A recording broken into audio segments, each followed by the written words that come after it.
This lesson is Characterization and Relationships using an excerpt from Ender's Game. It occurs in the third week of the third 9 weeks. At this point in the 9 weeks, students have analyzed the appeals and advertisements. They have analyzed the argument and dancing to connect to a global tribe. They have begun reading Ender's Game, and this lesson now takes a deep dive into the beginning part of Ender's Game, looking at the characterization of the 3 siblings. This was originally a laying the foundation lesson.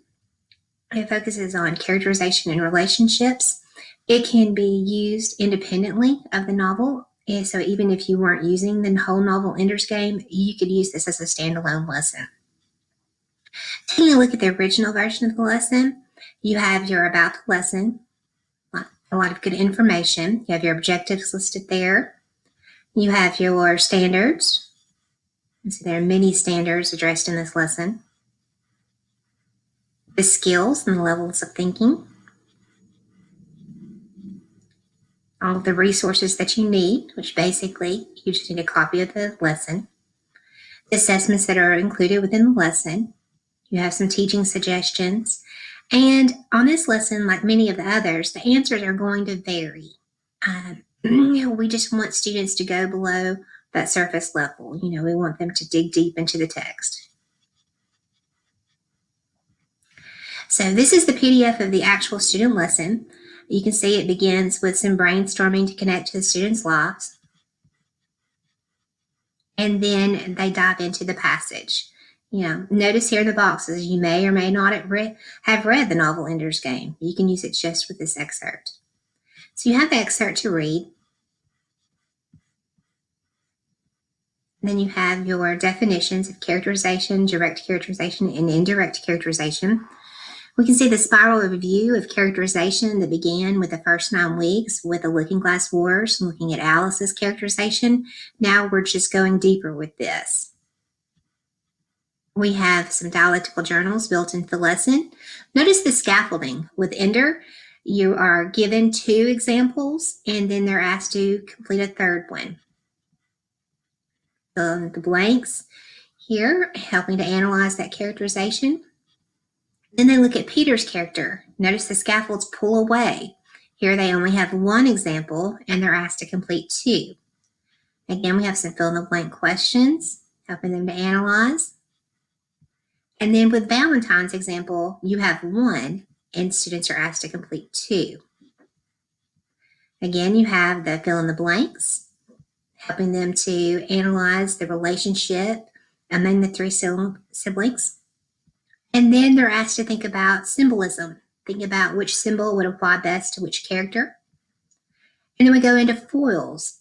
It introduces the term foil, a character designed to highlight qualities of another character. Those characters are complete opposites, and because you have those 2 opposites put together, it makes the qualities of one shine.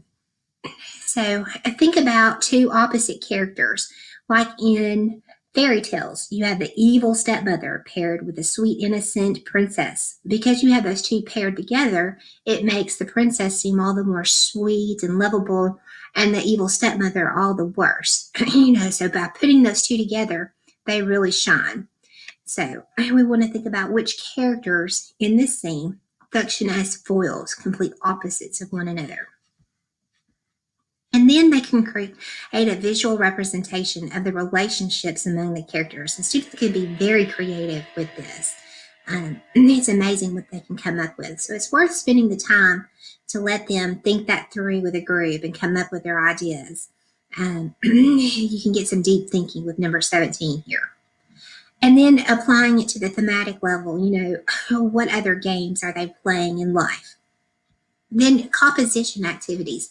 You actually have a choice of prompts here. So what I love about this is you have a great opportunity for differentiation. You can choose the analytical prompts, and you can choose for just a paragraph, or you can have students write a complete essay. So if your kids are rocking this lesson and they have become very skilled at writing, you may opt to do an entire essay instead of just a paragraph. You also have the narrative mode where you could bring in a little bit of narrative writing. That is up to you. So you have those options.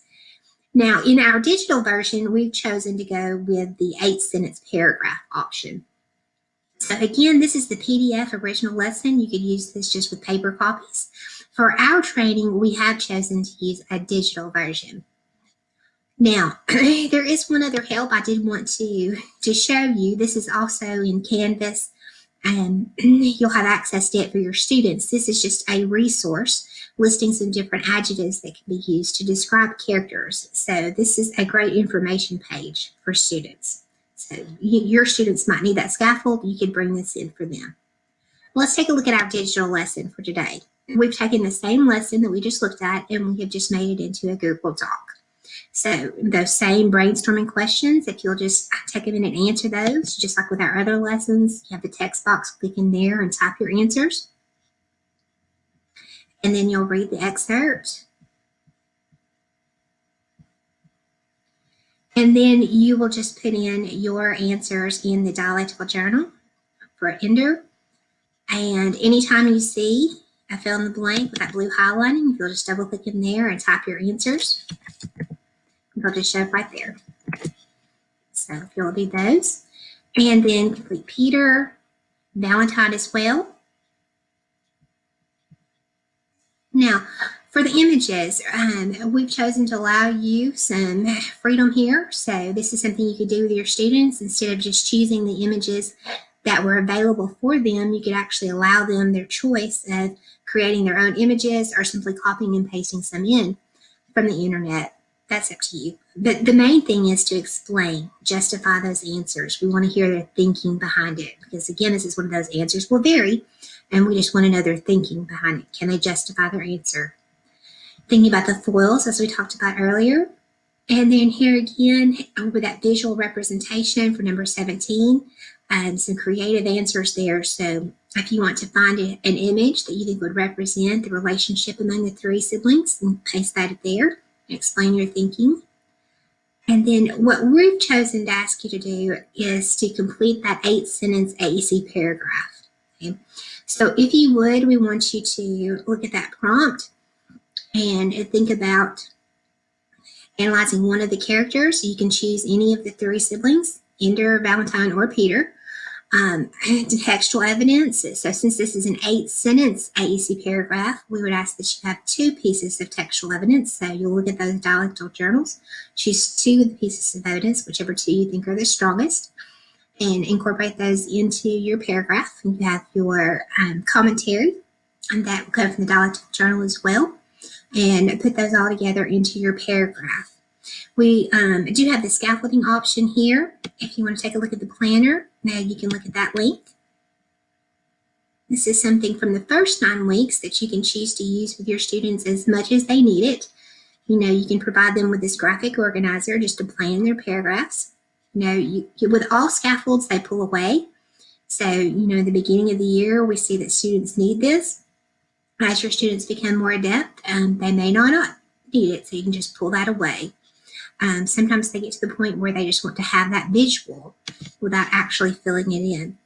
So if you will, type your paragraph here in this text box, and so you just delete this text here,